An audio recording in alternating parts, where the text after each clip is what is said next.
Hola, quiero hacer este video para todas aquellas personas que han escuchado de la hipnosis terapéutica, pero que todavía sienten ciertos temores y les impide acceder a estos tratamientos que son tan efectivos y cuyos resultados se ven en relativamente poco tiempo.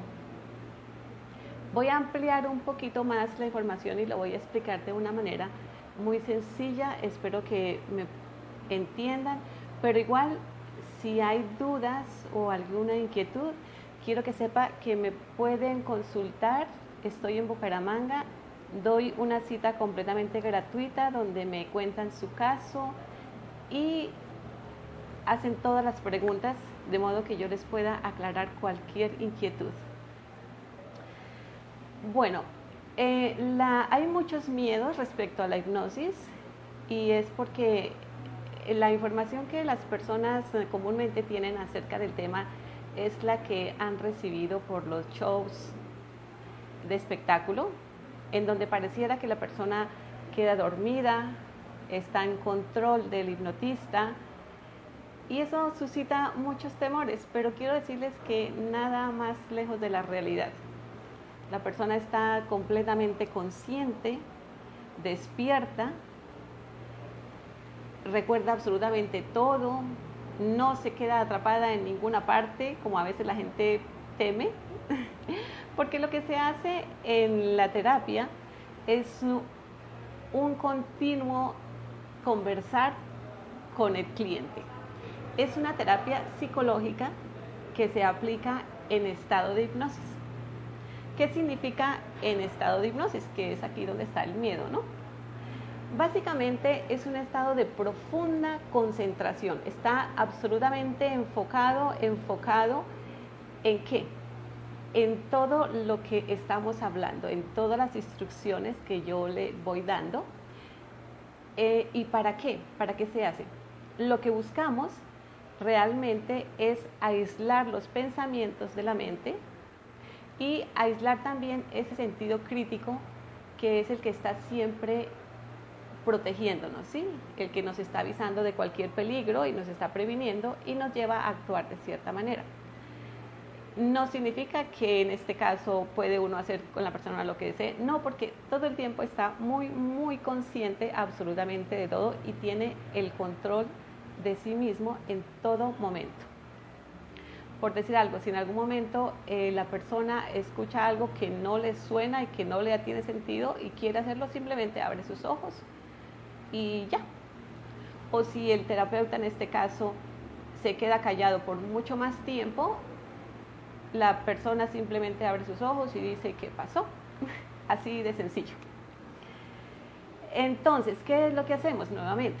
Aislamos ese factor crítico que está todo el tiempo tratando de protegernos, pero que es precisamente lo que en muchos casos causa nuestros problemas, porque son mecanismos de defensa que hemos adquirido desde muchos años atrás en nuestra infancia. Y aislamos el pensamiento. ¿Para qué?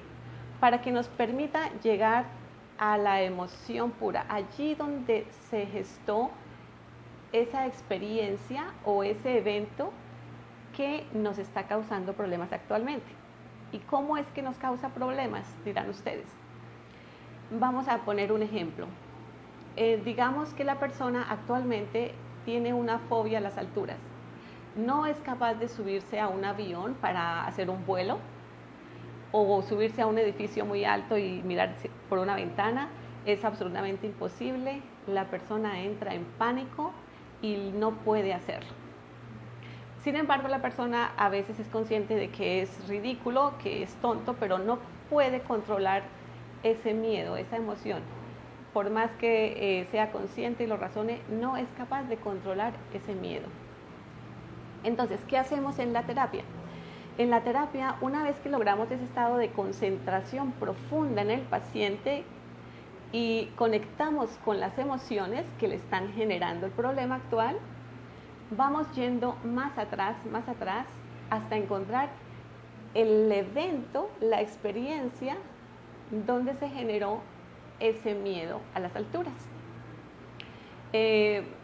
Un caso particular que recuerdo ahora mismo. La persona es, en este caso un muchacho, no podía volar, tenía un viaje pendiente y cada vez que el viaje se acercaba más, la fecha del viaje, entraba todavía más en conflicto, ya no podía dormir, tenía sudoración, estaba muy ansioso, ya no podía.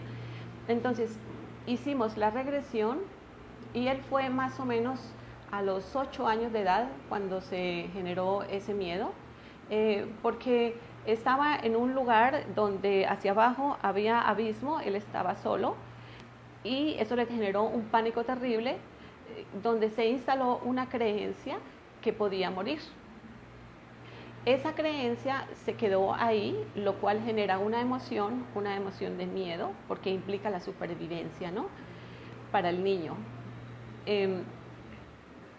Y se quedó con esa sensación, con ese miedo, que luego se va olvidando con el tiempo, pero que queda en el subconsciente. ¿Qué significa el subconsciente? El subconsciente es esa memoria recóndita donde están almacenados todas, absolutamente todas nuestras vivencias, pero que en algunos, bueno, en muchos casos no las podemos recordar, pero que siguen ahí. Se genera esa emoción y como todavía está ahí, en la vida presente nos genera ese tipo de sentimientos, ese tipo de conductas de miedo. En este caso, con el muchacho de la fobia, una vez encontró el origen de su problema, pudo asociarlo con su miedo actual. Pero ahí no se queda la terapia, en ir y mirar qué fue lo que pasó y desbloquear emociones. Sería un proceso realmente incompleto. Aquí lo que hacemos es cambiar la interpretación que se hizo en ese momento. Eso lo hacemos también con el adulto consciente. Por eso es que la persona tiene que estar todo el tiempo despierta y muy consciente, porque es realmente él el que trabaja. El terapeuta solo es un guía que lo va llevando hacia ese momento y va dirigiendo el proceso de sanación, el proceso terapéutico. Entonces, en este caso, el cliente adulto, consciente con todo lo que ya sabe de su vida actual, hace como una especie de diálogo interno con ese niño asustado y le muestra una versión totalmente distinta de los hechos, donde ahí realmente no hay peligro, donde también ese niño que está ahí almacenado dentro de nosotros comprende que no pasa nada porque sobrevivió a ese evento, ¿sí? Es un proceso que se hace ahí de sanación. Entonces, lo que busca es cambiar la interpretación del evento inicial. Ya el significado no genera miedo porque sabe que es algo seguro, que no pasa nada, que no va a pasar nada y que todo está bien. En ese instante hay un cambio inmediato en la emoción y por ende hay un cambio inmediato en el miedo del adulto. Se elimina por completo. ¿Pero qué hace que se elimine por completo? Dirán ustedes. Y es muy simple. Para la mente es igual una experiencia imaginada de forma muy vívida, a algo real, a un hecho real. La mente lo interpreta de la misma manera. Y ustedes lo habrán notado, como por ejemplo cuando ven una película de terror o suspenso, y notarán que en el nudo de la película, donde está sucediendo lo más tenebroso, el cuerpo reacciona, tiene reacciones fisiológicas como palpitación, tensión, posiblemente sudoración, etc. Y el adulto subconsciente sabe que es una mentira. Sin embargo, la mente no lo sabe y por eso emite esas respuestas. Porque para la mente es como si fuera real y reacciona de la misma manera. Lo que ustedes ven en los shows de espectáculo, donde a veces la persona le dicen que se coma una cebolla, pero en realidad piense o sienta que se está comiendo una manzana, no sé si alguien lo habrán visto, o cosas de ese estilo, en realidad es verdad. La persona realmente siente y saborea una manzana, Esos son los mecanismos y las herramientas de las que nos valemos en la terapia para, para utilizarlo, pero a favor del cliente. En este caso no estamos haciendo reír a nadie, no es un show, sino es un proceso terapéutico, un proceso de sanación. ¿Y cómo se logra? Una vez que la mente lo interpreta de una manera distinta, el cambio es inmediato. La mente lo asume y se queda con esa nueva verdad. Es por eso que sucede la sanación y es por eso que en hipnosis el proceso se da de manera muy rápida, porque, por ejemplo, para una fobia solo se demora una sesión, máximo 2 sesiones, si de pronto el paciente no pudo entrar en el proceso de hipnosis fácilmente, estaba muy tenso o había algún temor o alguna cosa por el estilo.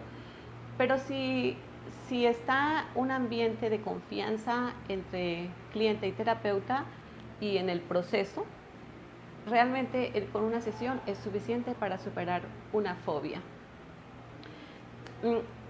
Esto en el caso de las fobias, pero también se puede tratar para cualquier otro problema de índole emocional. Un trauma mucho más grave, por ejemplo, como un abuso sexual, se da de manera también muy efectiva, muy rápida en el tiempo, porque logramos llegar allá al momento del evento. Muchos dirán, no, pero terrible ir otra vez allá a revivir eso. Y suena terrible, sí. Pero no es tanto porque la persona no se devuelve con ese recuerdo y esa emoción, sino todo lo contrario. Al final del proceso, la persona siente una completa liberación y descanso. ¿Por qué sucede? Porque lo que daña a la persona no es la experiencia en sí, sino el significado que eso tuvo para ella, es decir, cómo lo interpretó. En la mayoría de abusos sexuales, por ejemplo, el niño suele sentirse muy culpable. El niño piensa que hizo algo mal, o el niño se queda con la creencia de que merecía eso, o que seguramente es malo, o era una mala persona, algo hizo mal y merecía eso y por eso le pasó eso. Siempre de diversas formas se queda con la culpa, y muchas veces vemos que el adulto actual tiene unas conductas un poco fuera de lo normal, donde se castiga a sí mismo. Vemos muchas veces que se cortan o tienen prácticas sexuales sadomasoquistas. Hay diferentes formas de expresión, de manifestación, pero en realidad en el inconsciente está cierta culpabilidad. ¿Qué es lo que hacemos en terapia? Vamos al evento, liberamos esas emociones, es decir, el niño se quedó con esas creencias, con esas emociones que muchas veces no las pudo compartir con nadie, o que si lo hizo no le creyeron, lo cual agrava el problema y acentúa más esa creencia y esa emoción. Una vez que logramos liberar esa emoción y entender por qué me pasa esto actualmente, por qué yo actúo así, por qué me siento así, ya ese hecho es muy liberador. Pero aparte de eso, cambiamos la interpretación. Es decir, le decimos a ese niño, tú no eres culpable, tú no hiciste nada malo. El que hizo algo malo fue esa persona, la persona que te agredió. Él sí tenía algo malo, hizo algo malo. Él es el culpable, tú no. Tú eres inocente. Mereces todas las cosas buenas que te pueden pasar y no hay nada de malo contigo, solo eras una personita inocente que fue víctima. Entonces, al liberar a la persona de esa culpa tan terrible y cambiar la interpretación, cambiar la creencia, cambia la emoción inmediatamente. Ustedes notarán que en la vida cotidiana una emoción positiva genera una creencia positiva, genera una emoción positiva y por lo tanto una conducta también más acorde con eso. Pero en cambio, si hay un pensamiento negativo, catastrófico, por ejemplo, me voy a quedar sin trabajo, no voy a tener para esto, aquello, lo otro, inmediatamente se empieza a experimentar ansiedad, estrés, incomodidad, y si eso se mantiene puede conllevar a enfermedades físicas lo mismo ocurre si al contrario es positivo. Entonces, al cambiar la creencia, cambia la emoción y cambia el actuar de la persona. ¿Quiénes son hipnotizables y para quién es esa terapia? Bueno, para todos aquellos que tengan algún tipo de problema que esté afectando su vida actual, que le esté impidiendo llevar a cabo sus proyectos, su vida cotidiana de alguna manera. No es necesario que haya tenido un trauma grave, no es así. Muchas cosas y muchas vivencias del niño que a los ojos del adulto parecen una tontería, para el niño no lo eran y de alguna manera nos afecta. Muchas creencias instaladas en nuestra niñez afectan nuestra vida actual. Y la invitación es para que las personas accedan a esta herramienta que es tan potente y tan buena y la aprovechen. Reitero, lo que cura no es la hipnosis, lo que cura es la terapia que se hace en un estado de hipnosis, es decir, en un estado de concentración focalizada donde trabajamos solo la emoción. Al trabajarlo a un nivel tan profundo como es el subconsciente, los cambios quedan en nuestra mente y se ven reflejados en nuestro actuar de una manera mucho más sencilla y más rápida. Si hay inquietudes, preguntas al respecto, me pueden contactar a través de las redes sociales o me pueden llamar directamente a mi teléfono. Estoy en Bucaramanga, Colombia. Estaré muy feliz de poderles ayudar en lo que necesiten. Muchas gracias.